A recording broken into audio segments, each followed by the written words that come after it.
Hi, everyone. This is Dr. Jennifer Harris with Whole Story Counseling, and I am here to wrap up our Am I in Trouble blog series. We are talking about the way our nervous system stores stories about safety, about connection, about love and belonging and relationships, and how our nervous systems, based on our past experiences, get attuned to certain warning signs that become sensitized over time. So, one of those stories is seen in this feeling of, I'm in trouble, I've done something wrong, I'm going to get in trouble. And we are looking at ways that that story was planted. And at the end of our last episode, I went through a healing process. And now I'm here to offer the final video in this series to focus solely on, okay, we got here. We know how we got here. What do we do about it? So we start with this question. What if this story isn't about you being in trouble, isn't about what you have done wrong and the punishment that is coming for it? What if this story is a doorway to opening the path to healing? Meaning, what does this story tell us about places in our identity that are malformed, misshapen, where our true self, who we were truly created to be, has been kind of covered over with layers of pain and trauma and self-protection? And how could your life change if the permission you were waiting for from out there that you're safe could be found in here? Because healing begins by reconnecting to the person that you are most distant from, which is yourself. Healing begins by releasing that drive, that compulsion, that need for external approval, external validation, external permission to be okay, and to start to reclaim, strengthen again, nurture again, fertilize again that inner goodness that is our true identity. So if we look at what healing might be, it all begins with this question of permission. Giving myself permission to grow and to change, to rest, to receive. These are all radical actions of true self leadership.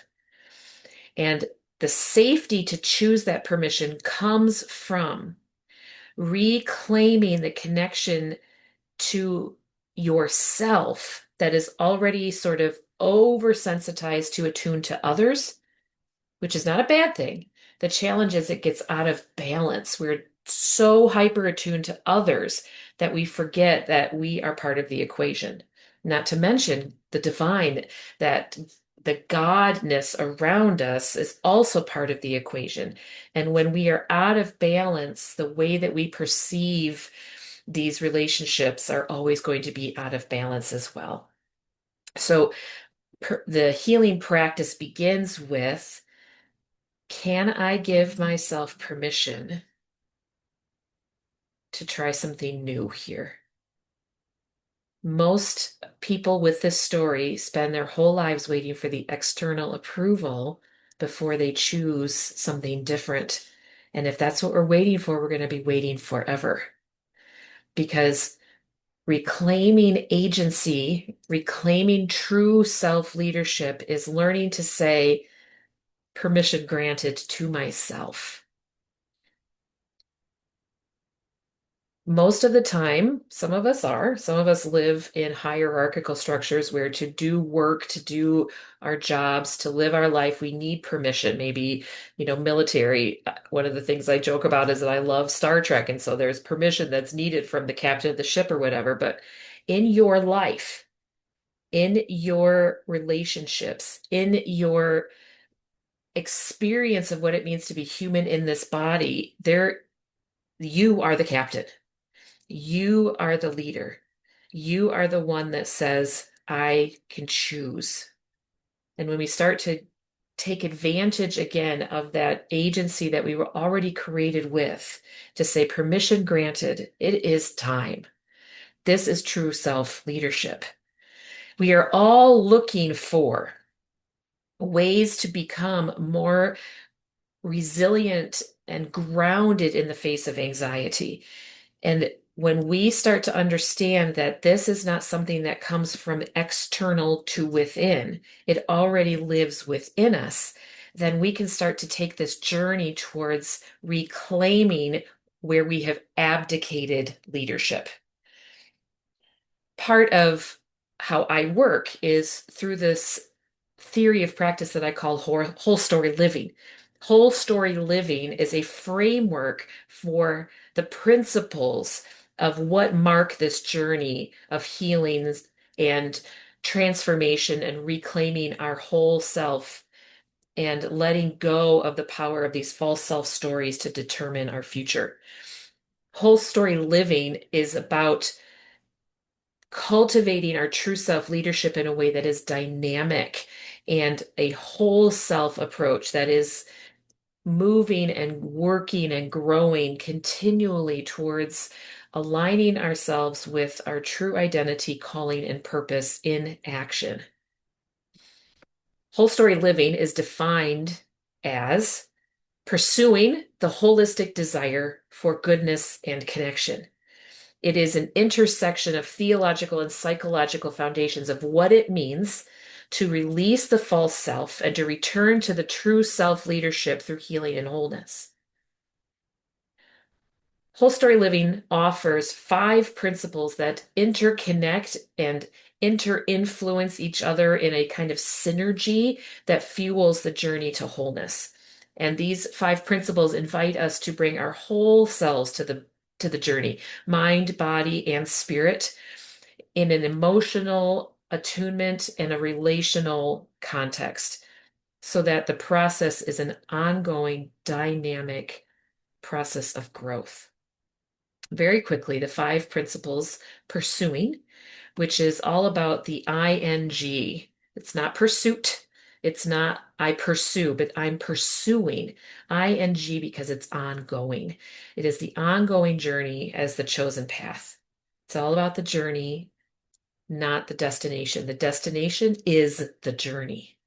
Holistic, meaning whole self, WHOLE, meaning that we're not about to banish and make wrong the false self. It lives in us, but about bringing it into balance with our true self so we can have the whole story and integrating our whole self, mind, body, and spirit, plus the emotional context and relational context into balance and harmony, which naturally opens the door for a desire to return, this sacred inner compass that allows us to discover our true purpose and calling.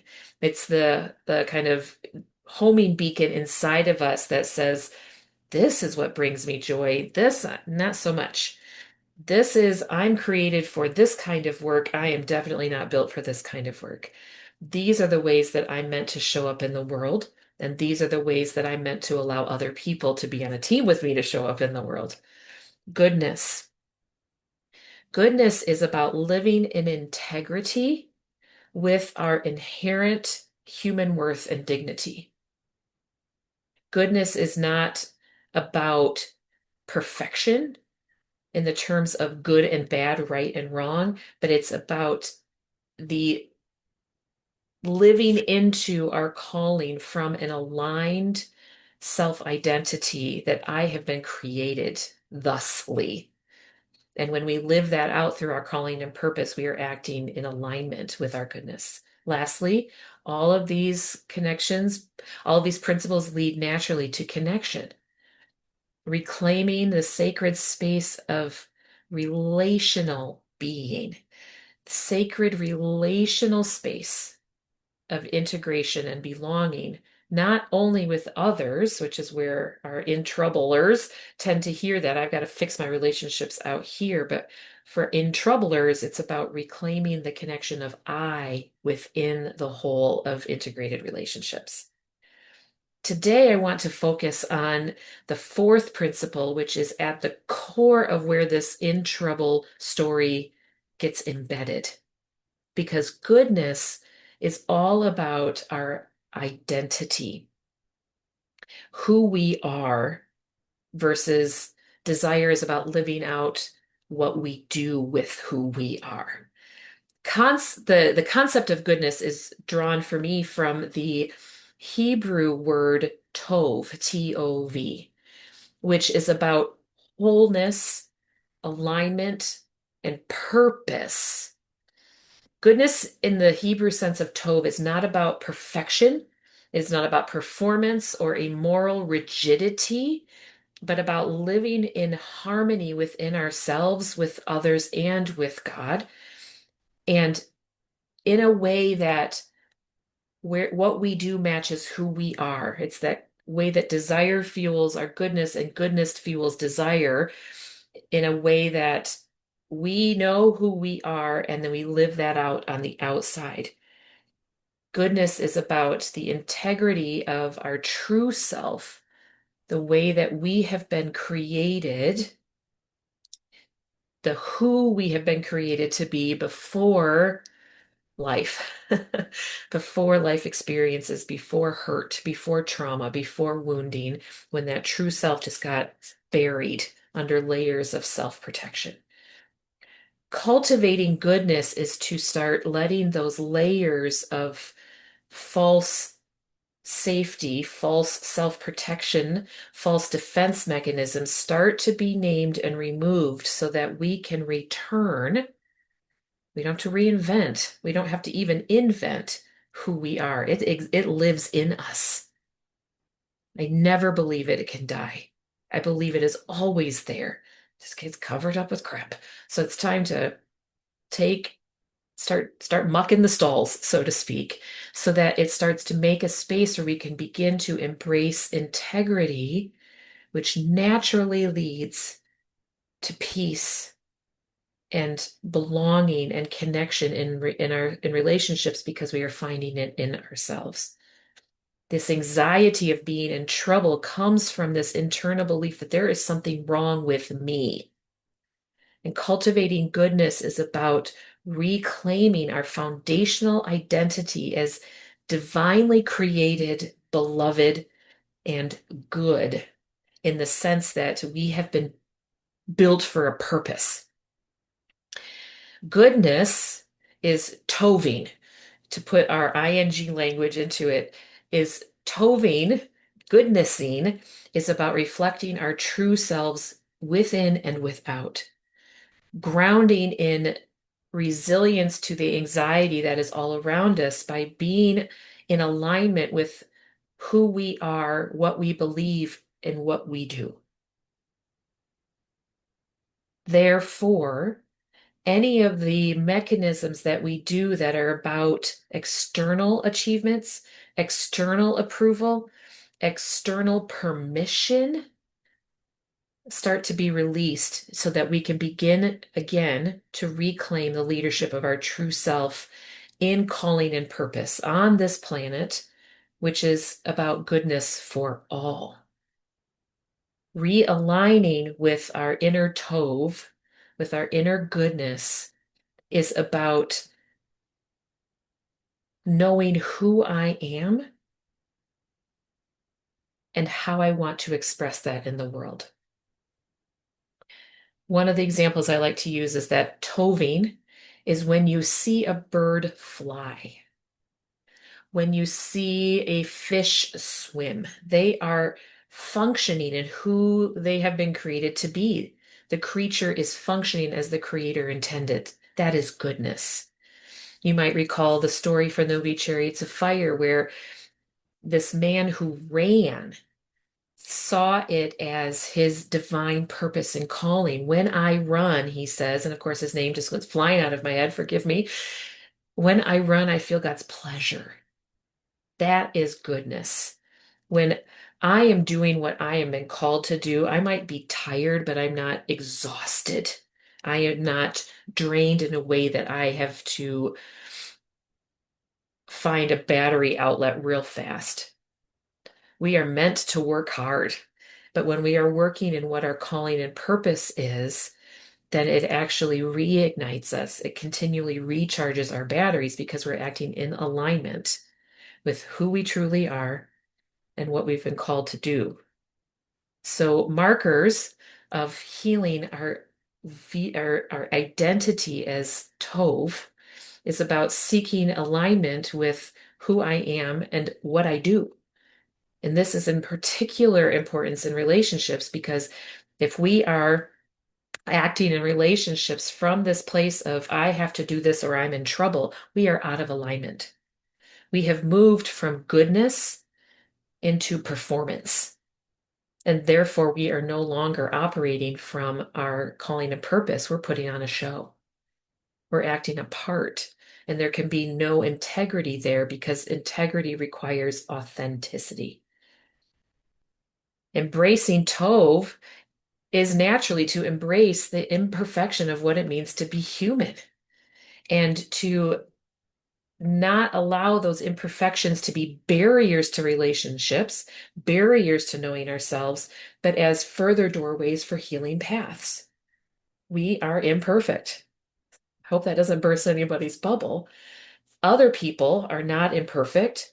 The challenge is we tend to offer far more compassion to others past the point of what people could call grace and obliterate what healthy boundaries are of ourself and how we allow people to treat us in the name of practicing compassion. Allowing people to treat us badly is called abuse, not compassion. And so when we start to align with who we really are, that inner joy of, I know me, then we start to bring ourselves to relationships in a way that invites others to do the same, not allowing imperfections as an excuse for bad behavior, but as a place for allowing true grace, which is about naming when we have been hurt and offering others the chance to adjust behavior. And then finding out the people that may not adjust that behavior may not be our people. Learning to tell the truth about who you are, how you got here in terms of those false self mechanisms, and how to start excavating them to find again, to return again to that place of alignment that brings peace. I will tell you right now that when we do things to keep others happy, to just keep the peace, that is not peace because you're not in alignment. Relationship involves me too. Kindness involves me too. Alignment includes me too. Peace involves me too. So, some questions to begin. Where do you feel a sense most often of alignment and peace and wholeness in your life? What is it that you are doing? What's going on when you feel like more yourself than other places? That's good information. On the flip side, where do you feel that you are most not in a sense of alignment and peace, when you are most in a place of performance, of performing a role, of trying to prove your value, you prove your identity, to prove your worth, or following rules of perfectionism that keep you blocked from accessing the inner goodness that we most need to show up well in relationships. So, where are these false definitions about what good means, which from our families of origin tend to be a series of rules that keep a scorecard? And that is not what good is theologically at all. In Genesis, it talks about how God looked at what God created and said it was good, and then he made humans, and he was like, woohoo, this is really, really good. In the Hebrew, tov, tov, he said it twice. He was so pleased.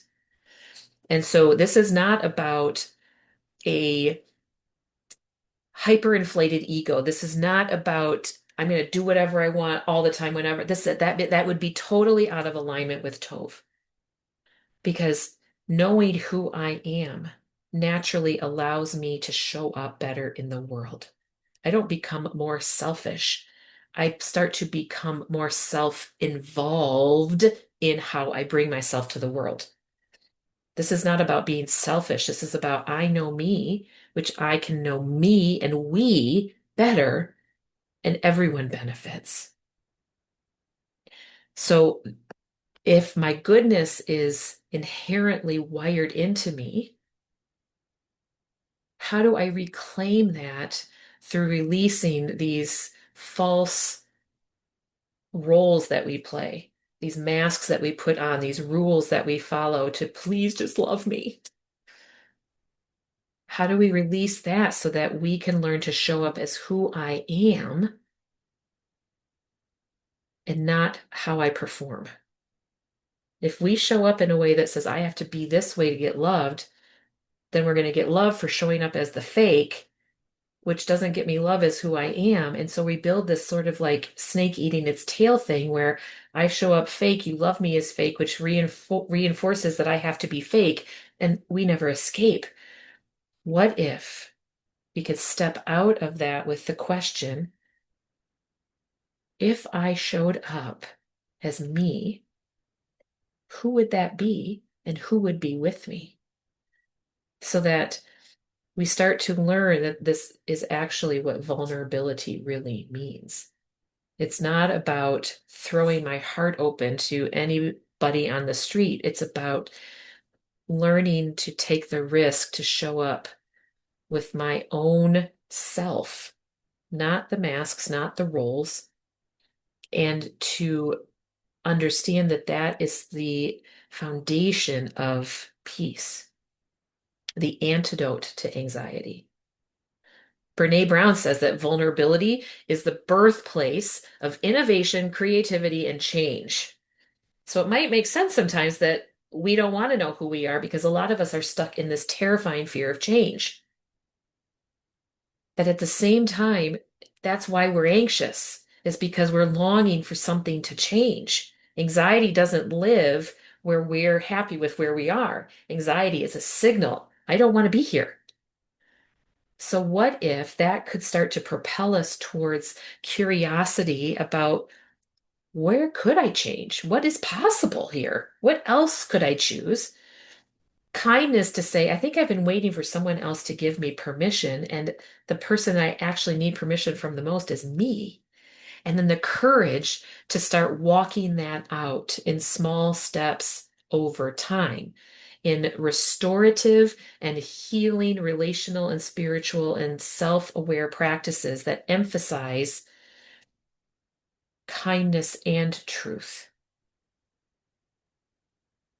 me and others, me and others held within this divine reality so that I can start showing up with what it means to be in alignment, in integrity, in me. So, just to leave you with a few thoughts, where am I waiting in my life for permission? And who am I waiting for to give it to me? Many of us have this caregiver story still embedded, so there's a part of us that's still waiting for our mom or our dad or our other caregiver to say, yes, it is time to reclaim that right to autonomy over your own life. What would it be like to give myself permission to start being me, imperfections and all? And what would it be like if I allowed myself to connect with who I truly am without all the defense mechanisms and the deflections and the dissociations and the, I have nothing to see here, nothing to see here that we do because we're so afraid that really at the core of us, our identity really is what they have taught me it is. It is not. At your core, you have been created in love, by love, for love. You have been created with intention. You have been built with a purpose, and your life is meant to mean something. So here you are. Ready? Permission granted. If you need to hear that, here it is. Permission granted. Go. Meet yourself again. Get to know yourself again. I promise it is worth the journey because you were created to be connected, not for perfection, which isolates. And healing is a journey of returning home over and over and over again to the goodness, the toving of our true self, so that you are in alignment in a way that you can access peace in the midst of chaos. You can access emotional compassion, resilience in the face of anxiety, so that you can be an invitation to others to start pursuing that as well, because you know who you are and what role you're meant to play. Not because you need that, but because you've accessed it and long to share it. I truly hope that you can find the beginning of those choices on your healing journey. And if you need some help, I'm here. Reach out. Sometimes we need a little help seeing clear. Sometimes we need a little help seeing the forest for the trees, so to speak. And that's why I'm here. Because at the end of the day, the thing that we are most looking for is a return to rest within our true self, our true identity, and our true calling and purpose. I'll see you next time. Bye bye.